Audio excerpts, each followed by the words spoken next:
नमस्कारम। ओम श्री परमात्मने नमः। बुद्ध्या विशुद्धया युक्तो धृत्यात्मानं नियम्य च शब्दादीन् विषयान् त्यक्त्वा रागद्वेषौ व्युदस्य च विविक्तसेवी लघ्वाशी यत्वाक्काय मानसः ध्यानयोगपरो नित्यं वैराग्यं समुपाश्रितः अहंकारं बलं दर्पं कामं क्रोधं परिग्रहं विमुच्य निर्ममः शांतो ब्रह्म भूयाय कल्पते। विशुद्ध बुद्धि से युक्त तथा हल्का, सात्विक और नियमित भोजन करने वाला, शब्दादि विषयों का त्याग करके एकांत और शुद्ध देश का सेवन करने वाला, सात्विक धारण शक्ति के द्वारा अंतःकरण और इंद्रियों का संयम करके मन, वाणी और शरीर को वश में कर लेने वाला तथा अहंकार, बल, घमंड, काम, क्रोध और परिग्रह का त्याग करके निरंतर ध्यान योग के परायण रहने वाला, ममता रहित और शांति युक्त पुरुष सच्चिदानंद घन ब्रह्मा में अभिन्न भाव से स्थित होने का पात्र होता है। ब्रह्मभूतः प्रसन्नात्मा न शोचति न कांक्षति समः सर्वेषु भूतेषु मद्भक्तिं लभते पराम। वह सच्चिदानंद घन ब्रह्मा में एक ही भाव से स्थित प्रसन्न मन वाला योगी न तो किसी के लिए शोक करता है और न किसी की आकांक्षा ही करता है। ऐसा समस्त प्राणियों में समभावना वाला योगी मेरी परिभक्ति को प्राप्त हो जाता है। भक्त्या मामभिजानाति यावान्यश्चास्मि तत्त्वतः ततो मां तत्त्वतो ज्ञात्वा विशते तदनन्तरम्। उस पराभक्ति के द्वारा वह मुझ परमात्मा को मैं जो हूँ और जितना हूँ ठीक वैसा का वैसा तत्व से जान लेता है तथा उस भक्ति से मुझको तत्व से जानकर तत्काल ही मुझ में प्रविष्ट हो जाता है। सर्वकर्माण्यपि सदा कुर्वाणो मद्व्यपाश्रयः मत्प्रसादाद् वाप्नोति शाश्वतं पदमव्ययम्। मेरे परायण हुआ कर्मयोगी तो संपूर्ण कर्मों को सदा करता हुआ भी मेरी कृपा से सनातन अविनाशी परम पद को प्राप्त हो जाता है।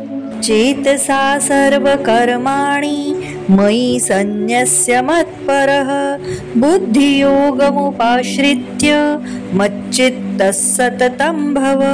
सब कर्मों का मन में मुझ में अर्पण करके तथा समबुद्धि रूप योग को अवलंबन करके मेरे परायण और निरंतर मुझ में चित्त वाला हो। मच्चित्तः सर्वदुर्गाणि मत्प्रसादात् तरिष्यसि अथ चेत्त्वम् अहंकारान् न श्रोष्यसि विनङ्क्षसि। उपर्युक्त प्रकार से मुझ में चित्त वाला होकर तू मेरी कृपा से समस्त संकटों को अनायास ही पार कर जाएगा और यदि अहंकार के कारण मेरे वचनों को न सुनेगा तो नष्ट हो जाएगा अर्थात परमार्थ से भ्रष्ट हो जाएगा। यदहंकारम् आश्रित्य न योत्स्य इति मन्यसे मिथ्यैष व्यवसायस्ते प्रकृतिस्त्वां नियोक्ष्यति। जो तू अहंकार का आश्रय न लेकर यह मान रहा है कि मैं युद्ध नहीं करूंगा तो तेरा यह निश्चय मिथ्या है क्योंकि तेरा स्वभाव तुझे जबरदस्ती युद्ध में लगा देगा। स्वभावजेन कौन्तेय निबद्धस्वेन कर्मणा कर्तुं नेच्छसि यन्मोहात् करिष्यस्य वशोऽपि तत्। हे कुंती पुत्र, जिस कर्म को तू मोह के कारण करना नहीं चाहता उसको भी अपने पूर्वकृत स्वाभाविक कर्म से बंधा हुआ परवश होकर करेगा। ईश्वरः सर्वभूतानां हृद्देशेऽर्जुन तिष्ठति भ्रामयन् सर्वभूतानि यंत्रारूढ़ानि मायया। शरीर रूप यंत्र से आरूढ़ हुए संपूर्ण प्राणियों को अंतर्यामी परमेश्वर अपनी माया से उनके कर्मों के अनुसार भ्रमण करता हुआ सब प्राणियों के हृदय में स्थित है। तमेव शरणं गच्छ सर्वभावेन भारत तत्प्रसादात् परां शान्तिं स्थानं प्राप्स्यसि शाश्वतम्।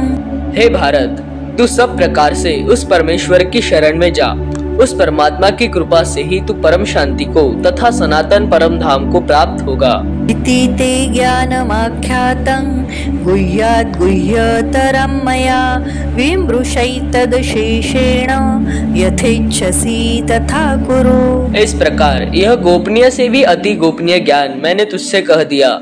अब तू इस रहस्य युक्त ज्ञान को पूर्णतया भली भांति विचार कर, जैसे चाहता है वैसे ही कर। सर्वगुह्यतमं भूयः शृणु मे परमं वचः इष्टोऽसि मे दृढमिति ततो वक्ष्यामि ते हितम्।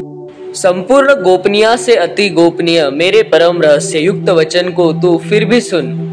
तू मेरा अतिशय प्रिय है, इससे यह परम हितकारक वचन मैं तुझसे कहूँगा। मन्मना भव मद्भक्तो मद्याजी मां नमस्कुरु मामैवश्यसि सत्यन्ते प्रतिजाने प्रियोऽसि मे।